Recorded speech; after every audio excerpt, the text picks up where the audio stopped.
अस्सलामुअलैकुम दोस्तों, कैसे हैं आप सब। उम्मीद करती हूँ कि आप सब अच्छे होंगे। तो फ्रेंड्स, आज का वीडियो मैं लेकर आई हूँ फिनिशिंग के ऊपर। ओके, फिनिशिंग के लिए मुझे काफ़ी सारे कमेंट्स भी आ रहे थे, तो ये एक रिक्वेस्टेड वीडियो है। मैं आपको बहुत ज़्यादा डिटेल में एंड बिल्कुल डीप नॉलेज के साथ फिनिशिंग के बारे में समझाने वाली हूँ। अगर आप ये वीडियो पूरा देखते हैं तो 100% आपकी फिनिशिंग आने के चांस है, अगर आप मेरे एक पॉइंट को अच्छे से नोट करते हैं एंड समझते हैं तो। अगर कोई भी पॉइंट आपको समझ ना आए तो बेशक आप मुझे कमेंट करके पूछ सकते हैं। ओके, तो मैं आपको बताती हूँ। फर्स्ट चीज़ जो होती है वो हमारा मेहंदी कोन ही होता है। ओके, यहाँ पर मैं वीडियो को ज़्यादा लेंदी और लंबा नहीं करूँगी। मैं बिल्कुल पॉइंट टू पॉइंट बात करूँगी ताकि आपका टाइम ज़ाया ना हो और डायरेक्ट आप वो चीज़ समझ सकें जो मैं आपको समझाना चाह रही हूँ। देखिए, फिनिशिंग के लिए मेहंदी की जो टिप होती है ना, मेहंदी कोन का जो पॉइंट होता है वो बहुत ज़्यादा इम्पोर्टेंट होता है। और आपको ये भूल जाओ आप कि आपको मार्केट कोन में मिलेगा। मैं आपको वीडियो के बीच में अपना जो मार्केट कोन से जो डिज़ाइनिंग थी, जो पहले का मेरा वर्क था, वो कंपेयर करके बताऊंगी अभी के वर्क में। तो ये वर्क में इतना चेंजेस, इतना फ़र्क कैसे आया, वो सिर्फ़ और सिर्फ एक मेहंदी कोन की वजह से। देखिए कितनी मोटी लाइन निकलती है और एकदम से मतलब इतना ज़्यादा कभी कभी निकल जाता है, प्रेशर नहीं बन पाता है। तो ये सब टिप की वजह से होता है। इसकी टिप जो होती है वो बहुत ज़्यादा मोटी होती है, जो हमारी फिनिशिंग को एक तरह से खा जाती है। तो हम बहुत ज़्यादा परेशान होते हैं। तो इसके लिए आपको क्या करना है, सबसे पहले आपको अपना एक मेहंदी कोन तैयार करना है। अभी मैं आपको सेलोफोन शीट बता रही हूँ कि इस टाइप से सेलोफोन शीट लेना है। ये जो होती है अलग अलग माइक्रोन के हिसाब से आती है, बट ये जो दो है ना, ये बेस्ट होती है। आप किसी भी स्टेशनरी शॉप पे जाके अगर सेलोफोन शीट का बताएंगे, मेहंदी कोन रैपर बोलेंगे, तो वो आपको इस टाइप की शीट बताएंगे। पर आपको जो मोटी वाली होती है वो नहीं लेना है। ये वाली मैं नेल कोन के लिए यूज़ करती हूँ। और बाकी जो मैं आपको सेलोफोन शीट के बारे में बताऊँगी आगे चल के वीडियो में कि मैं कौन कौन सी कहाँ कहाँ यूज़ करती हूँ, तब आपको इस चीज़ की जानकारी मिलेगी। फ़िलहाल आपके लिए जानना ज़रूरी है कि अभी आपको कौन सी यूज़ करना है। तो आपको बिल्कुल 25 माइक्रोन वाली जो हमारी पतली शीट होती है वो यूज़ करना है। तो वो बेस्ट होती है। और ये सभी अलग अलग चीज़ों में यूज़ होती है। ऐसा नहीं है कि इनका कोई यूज़ नहीं है, इनका यूज़ होता है। ओके, मैं आपको बाद में बताऊंगी। अभी हमको ये चीज़ जानना ज़रूरी है कि अभी हम कौन सी ले, फिनिशिंग के हिसाब से, प्रैक्टिस के हिसाब से, बिगिनर के हिसाब से। तो आपको ये वाली शीट लेना है। ओके, तो ये आपको प्री कट शीट भी मिल जाती है एंड पूरी की पूरी सेलोफोन शीट को कट भी करना पड़ सकता है। तो ये दोनों चीज़ अलग अलग होती है। तो मैं तो ज़्यादा प्रेफर करती हूँ कि मैं प्री कट लूँ। अगर मुझे अदरवाइज़ नहीं मिलती है तो फिर मुझे पूरी शीट लेना पड़ती है। मगर उसको मैं कैसे कट करती हूँ, ये मैं सेलोफोन शीट वाले वीडियो में बताऊंगी कि मैं कौन सी लेती हूँ, कैसे लेती हूँ, कैसे कट करती हूँ, उसको स्टोर कैसे करती हूँ, और भी बहुत सारी चीज़। अगर आपको इस बारे में जानना है तो आप मुझे कमेंट में सेलोफोन शीट लिखिए। तो आइए अब हम कोन बनाना स्टार्ट करते हैं। यहाँ पर हमने पूरी शीट को रख लिया है, मतलब जो प्रीकट शीट है उसको। और हमने यहाँ से 2 फिंगर के हिसाब से अपनी पिन को सेट किया है। उसके बाद हम पिन को जो है ना, हम बिल्कुल खड़ा नहीं रखेंगे, स्लैंट पे रखेंगे, आड़ा रखेंगे। उसके बाद हम यहाँ से अंदर की तरफ इसको फोल्ड करते जाएंगे। बहुत ज़्यादा आपको ध्यान से देखना है। ये वाला जो कोण है, एम्प्टी कोण, आपको ये बनाने में कोई मिस्टेक नहीं होना चाहिए, वरना आपका पूरा कोण बिगड़ भी सकता है। तो पहले पहले मैं आपको ये सजेस्ट करूँगी कि आप 2-3 बार इस तरह से प्रैक्टिस करें, देन उसके बाद ही इसमें आप मेहंदी फ़िल करें। आप अगर इस तरह से कुछ ना बना और आप मेहंदी फ़िल करेंगे तो पूरा कोण आपका ख़राब हो सकता है। तो ये मेरा पर्सनल सजेशन है कि आप इस तरह से पहले 1-2 बार प्रैक्टिस कर लें, देन उसके बाद ही आप फ़ोल्ड करें। तो यहाँ पर जो ये कॉर्नर देख रहे हैं आप, ये जो कॉर्नर निकल कर आया है, यहाँ पर मैं एक टेप कट करूँगी। छोटा सा पीस लूँगी, कुछ इस अमाउंट, कुछ इस साइज़ का। ये जो शीट है ना, इसके नीचे की तरफ लगाएंगे और इसको इसी के साथ ही हम राउंड राउंड बिल्कुल आराम से इसको फ़ोल्ड कर लेंगे, बिल्कुल आराम से। और जब ये वाला हमारा पूरा कंप्लीट हो जाएगा, तब हम अभी इसको पिन को नहीं निकालेंगे। और पिन मैंने 0.45 की ली है। ये अलग अलग साइज़ेस की आती है।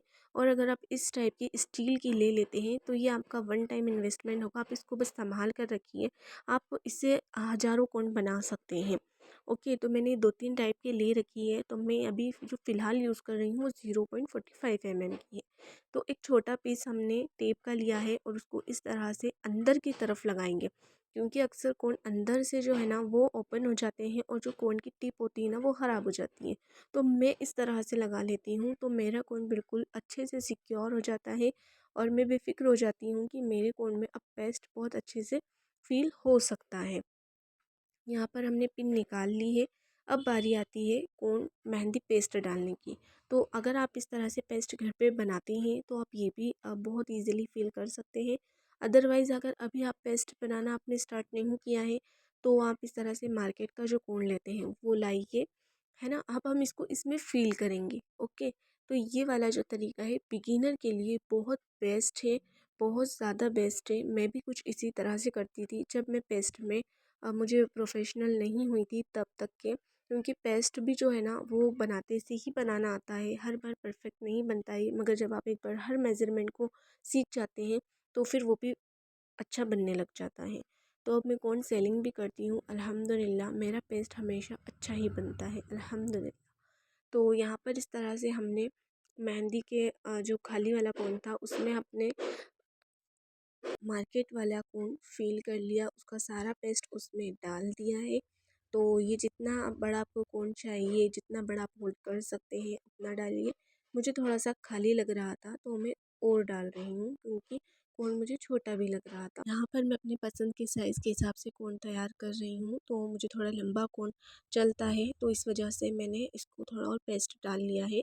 अब यहाँ पर मैं एक टेप का पीस लेके पहले ऊपर से आड़े में मतलब उसको सील कर रही हूँ ताकि वो बाहर ना आए। उसके बाद ऊपर से छोटा छोटा राउंड राउंड करते हुए अपने नेल्स की हेल्प से पूरा मैं उसको नीचे तक ले आऊँगी जहाँ तक मेरा पेस्ट है, और उसको अच्छे से यहाँ से टाइट पकड़ते हुए टेप को पीछे की तरफ से लगाते हुए आगे की तरफ लाके इसको मैं सील कर दूँगी। तो इस तरह से ये मेरा अपना खुद का बनाया हुआ कोन रेडी हो गया है, जो कि मेहंदी फिनिशिंग के लिए बिल्कुल परफेक्ट है। यहाँ पर मैं आपको चलाकर बता रही हूँ, तो यहाँ पर आप लाइन देख सकते हैं। तो ये जो हमने पिन लगाई थी ना, ये उसका कमाल है। उसकी वजह से इतना परफेक्ट हमारा कोन की जो लाइंस है ना, मतलब जो टिप है ना वो अच्छी रहेगी। मार्केट कोन को अगर हम कट कर देते हैं तो उससे लाइन मुड़ मुड़ कर घूम घूम कर आती है, वो बिल्कुल भी परफेक्शन नहीं कहलाता है। ओके, तो यहाँ पर मैं आपको अपना पहले का वर्क बता रही हूँ कि पहले जब मैं मार्केट कोन यूज़ करती थी तब मेरा काम कैसा था आप देख सकते हैं। कोई फिनिशिंग नहीं है, कोई बेसिक में कितना ही अच्छा कर लूँ मगर लेकिन फिर भी वो फिनिशिंग ही नहीं दिखती थी। तो बहुत ज़्यादा स्ट्रगल के बाद मैंने ये चीज़ सीखी है कि घर का कोन जो होता है वो बेस्ट होता है फिनिशिंग के लिए। तो इसीलिए मैं आप लोगों के साथ आज ये वीडियो शेयर कर रही हूँ ताकि आप लोगों की भी हेल्प हो, क्योंकि मैं इन सब चीज़ों से निकल चुकी हूँ। और अब आप देखिए ये सब मेरे खुद के बनाए हुए कोन की फिनिशिंग है, और ये वाला जो मैंने कमल वाला डिज़ाइन है लोटस वाला, ये मैंने लाइव में सिखाया है। अगर आपको देखना हो तो आप वो लाइव में जाके देख सकते हैं। तो ये देखिए, आप खुद देखिए, फ़र्क देखिए, आपको खुद अंदाज़ा हो जाएगा। जो चीज़ें मुझे पहले से डिज़ाइनिंग आती है, मैं काफ़ी टाइम से बना रही हूँ मगर फिनिशिंग क्यों नहीं आ रही है।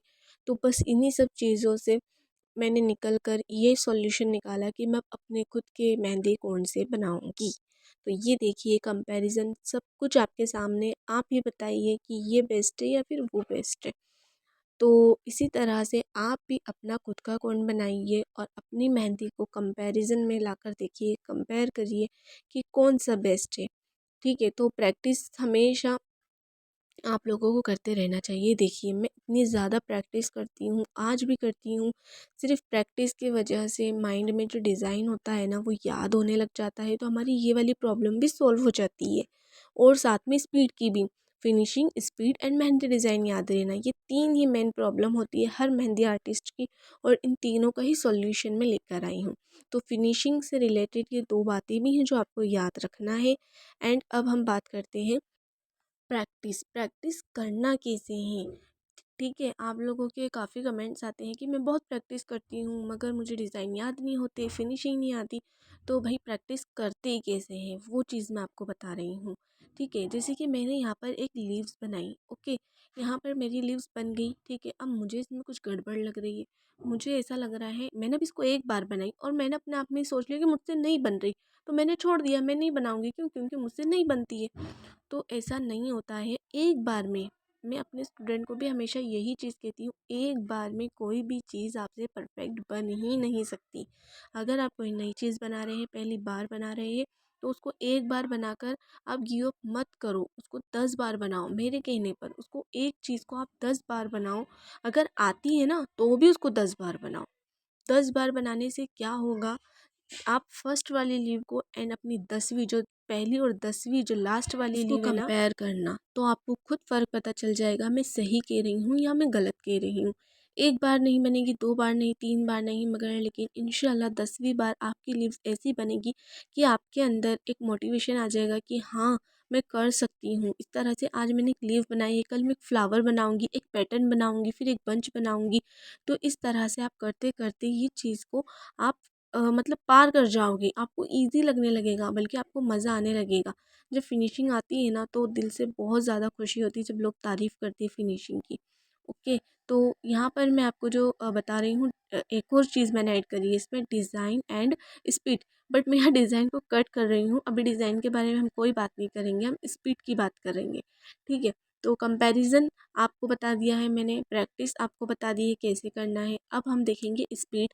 तो जल्दबाजी, स्पीड में जो सबसे बड़ी जो मेन मिस्टेक होती है ना, वो आपकी जल्दबाजी होती है। आपको ऐसा लगता है मैं जल्दी जल्दी बनाऊंगी तो मेरा काम जल्दी हो जाएगा। तो मैं आपको एक बात बताती हूँ, देखो ये मेरी डिज़ाइन है जो कि फिनिशिंग से नहीं बनी है, और इसी के जैसी सेम डिज़ाइन मेरी, यही फ्लावर वाली मेरी एक और डिज़ाइन है जो कि बहुत ज़्यादा फिनिशिंग से बनी है ना। तो इसमें एक चीज़ ये भी थी कि मेरे को पहले जल्दबाजी बहुत ज़्यादा रहा करती थी, मतलब डिज़ाइन देखा मतलब मैं बना लूँ बस, कैसे भी बना लूँ, मगर वो बन तो जाता था, मगर वो लुक ही नहीं आता था, वो चीज़ ही नहीं आती थी जो मैं चाहती थी। मगर जब मैंने इस चीज़ को अपनाया कि टाइम भले कितना भी लगे, मगर चीज़ फिनिशिंग से ही बनना चाहिए, चाहे मुझे पूरा पूरा दिन हो जाए, एक बंच भी अगर मैं फिनिशिंग से क्रिएट कर रही हूँ तो मुझे अपने आप में ही वो खुशी होती थी कि नहीं, मैंने कर दिखाया। तो ऐसे करते करते जज़्बा हौसला बढ़ता है इंसान का, और सोच बदलती है, नई चीज़ें हम एक्सपेरिमेंट करते हैं। तो ये चीज़ तो भाई मैंने सीख ली, जल्दबाजी बिल्कुल नहीं करना है। देखो, इंसान अगर आपसे कोई मेहंदी लगवा रहा है ना, तो वो आपको फिनिशिंग देख के दोबारा बुलाएगा, आपका जल्दी जल्दी वाला काम नहीं देखेगा। आपकी फिनिशिंग मैटर करेगी, आपकी जल्दबाजी नहीं। ठीक है, अगर आपकी इतनी भी स्पीड नहीं हो, बहुत ज़्यादा ही स्लो अगर आप बना रहे हो ना, तो अभी मैं यही बोलूँगी, आप किसी को भी मत लगाओ मेहंदी, अपना वर्क करिए या फिर अपने किसी भी रिलेटिव्स को लगाइए, फ्रेंड को लगाइए, या फिर फ्री मेहंदी सर्विस दीजिए एज अ प्रैक्टिस। सिर्फ आप 1 मंथ डेली ऐसा करेंगे तो इससे ये होगा कि आपकी मेहंदी में फिनिशिंग भी आएगी, स्पीड भी बढ़ेगी और डिज़ाइंस याद भी रहेंगे। मगर शर्त यह है कि आपको अपना खुद का मेहंदी कोन बनाना होगा। अब हमने ये जो मेहंदी कोन बनाया है, अब मैं इसका आपको डेमो देकर बता रही हूँ कि कितना स्मूथली, कितना फाइन और कितना क्लियर चलता है, जो कि हमको मार्केट कोन में ये चीज़ नहीं मिलती है, बिल्कुल भी नहीं मिलती है देखने को। वो चीज़ हम अपने खुद के बनाए हुए मेहंदी कोन से कर सकते हैं। ठीक है, तो यहाँ पर मैं हम्स बना रही हूँ, कितने बारीकी से बन रहे हैं और एक जैसे बन रहे हैं, कहीं से मोटे कहीं से पतले या फिर कोन अटके, ऐसा कुछ भी नहीं हो रहा है। और ये मार्केट कोन का जो पेस्ट होता है उसकी कंसिस्टेंसी ठीक ठीक ही होती है, मगर लेकिन अगर आप खुद से पेस्ट बनाते हैं तो आप अपने हिसाब से भी रख सकते हैं। हाँ, अगर आपको पतला रखना है तो वो भी कर सकते हैं, या फिर ज़्यादा थिक पसंद है तो वो भी कर सकते हैं। तो इस तरह से आप कर सकते हैं, और लाइन लाइन तो बिल्कुल क्लियर आती है। तो एक बार आप मेरे कहने से ज़रूर इस तरह से मेहंदी कोन बनाइएगा, और अगर आपको कोई भी दिक्कत आती हो तो आप मुझे कमेंट में पूछ सकते हैं। देखिए, जो पहले चलता था ना, वो इस टाइप से बड़े बड़े हम्स हुआ करते थे, मैं और लंबे कर दूंगी इसको बनाते बनाते। तो ये देखिए, इतने लंबे, फिर और लंबे, फिर और लंबे। तो एक फिनिशिंग की मेन वजह ये भी होती है, आप भले ही से ट्राई करना कोई भी डिज़ाइन बनाना और उसमें इस टाइप से लंबे लंबे हम्स बनाना, फ्रिल जो होती है वो लंबी लंबी बनाना, और फिर एक डिज़ाइन बनाना उसमें आप इस तरह से बारीक बारीक से हम्स बनाना। फिर आप खुद अपनी आँखों से फ़र्क देखना कि मेहंदी में कितना फ़र्क है। तो जो आपको बनाना है ना, वो छोटे हम्स बनाना है, बारीक बारीक बनाना है, और प्रैक्टिस भी उसी की करना है। क्यों? क्योंकि ये अभी ट्रेंड में चल रहा है, और सबसे ज़्यादा जो फिनिशिंग दिखती है वो इसमें दिखती है, ना कि इन हम्स में जो कि लंबे लंबे हैं।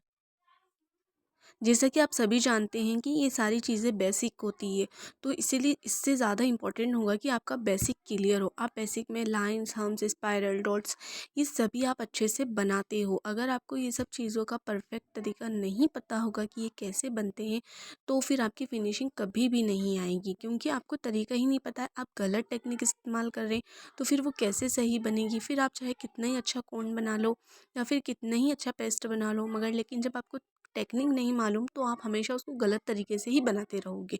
इसीलिए आपको जो मैंने है सबसे पहले बेसिक सिखाया था। अगर आपको बेसिक में कोई दिक्कत आ रही हो तो आप मुझे कमेंट में बेसिक लिखिए। मैं एक एक पर्टिकुलर जो हमारा एलिमेंट्स होगा, जैसे स्पाइरल हुआ या फिर हमारा लाइंस हम्स हुआ, तो इसको और डिटेल में समझाऊंगी। और अगर आपको वीडियो पसंद आ रहा हो तो प्लीज़ लाइक करिएगा, शेयर करिएगा एंड कमेंट करिएगा। थैंक यू, बाय, अल्लाह हाफिज़। मिलते हैं नेक्स्ट वीडियो में।